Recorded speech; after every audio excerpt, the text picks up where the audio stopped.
I'm 24 years old and live on my own. My parents have never been around, staying stuck between rehab and jail.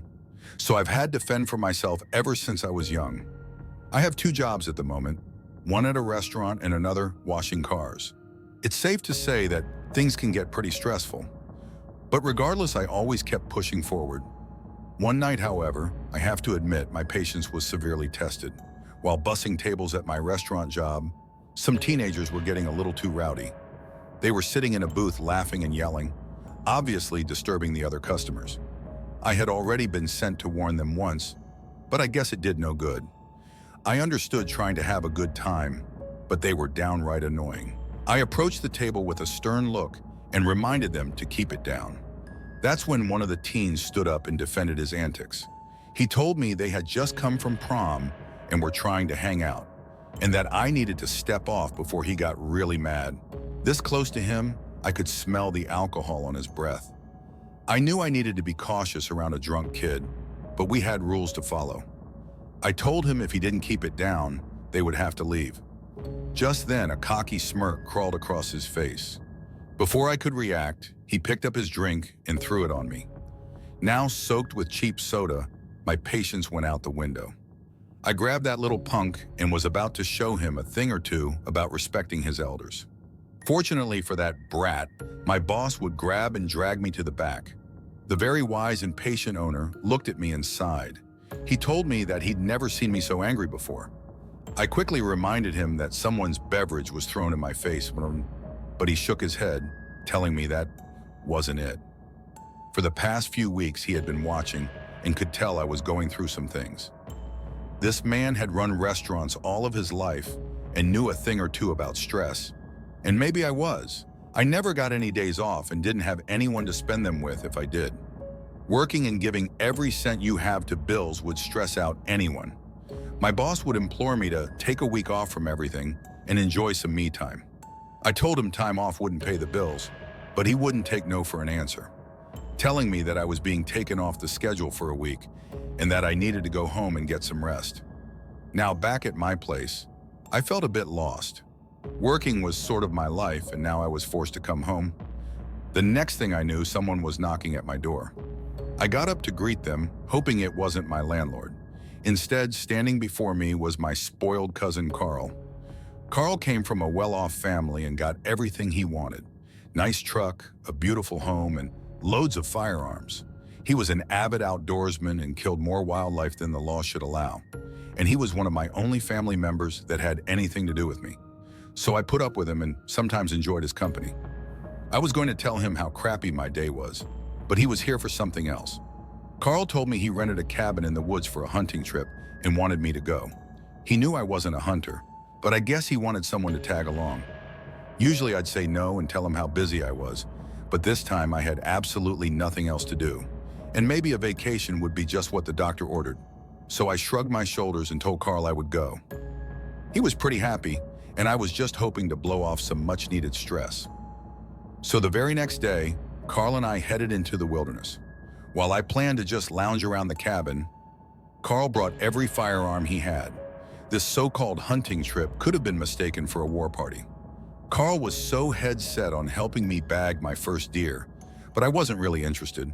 Upon arrival, we went inside and unpacked. The cabin was so nice, way too rich for my blood. There were deer heads with beautiful antlers mounted on every wall, an old fireplace that gave a rustic and cozy feel, not to mention a literal bearskin rug stretched out across the wooden floor. In all honesty, I was glad I came. The decor alone was worth it. Always looking for a good time, Carl was quick to pull out the beers and place one in my hand. Now in vacation mode, I was happy to oblige. So we threw some logs in the fireplace and sat around talking about life. I vented to him about how hard I was always working, and he gloated about his many guns. It was actually a pretty nice conversation, all things considered. But then the alcohol started to kick in. Carl never could handle his liquor. As the tops popped, he seemed to get a little more irritable with each sip. What started as a friendly chat led to him harassing me. First, it was how I had to work so much and didn't have a life. Then he prattled on about how I didn't have any friends but him. I tried not to pay him any mind, but his words hurt. I couldn't help the cards I was dealt, and he should have known that. He knew full well how difficult my parents had always been. Knowing I was about to punch him in the nose, I had to get away. I told Carl that maybe I'd try hunting since he loves it so much. I grabbed one of his many rifles and left him to his drunkenness. Again, I had never hunted in my life, but anything was better than being insulted. Outside, I noticed that it was getting dark and a little cold. Though I probably shouldn't have, I persisted anyway. The forest was so deep and seemed to swallow me up. I could hear the sound of twigs cracking and small animals scurrying. While peaceful for some, I had to admit that I was nervous. Being this far out in the wilderness was definitely new for me. I didn't plan to kill anything, so I don't even know why I brought the rifle. Perhaps if I came upon a bear, I would have a way to scare it off. As I walked deeper, the silence seemed to get worse. It was like I was on a newly discovered planet all by my lonesome. After a few moments, I came upon something odd. Sticking out from the bushes, I could see what looked like a deer's antlers. Feeling excited, I decided to get a bit closer. As I did, however, I discovered something awful. Laying in the bushes was indeed a deer, albeit one that was ripped apart. It was unlike anything I had ever seen before. The graceful animal had been brutalized and blood was everywhere. I'll save the dirty details for those of you who are squeamish. It was so bad that I fell to the ground and began to vomit. What could have done this to that poor animal? It was just so violent. Before I could gather my bearings, footsteps rivaling that of thunder approached me. I didn't know if it was another hunter or an angry grizzly, but I wasn't going to wait around. I turned back hoping to leave, but it was too late. Standing before me was something that I couldn't comprehend. It was a massive ape-like creature that stood over 8 feet tall.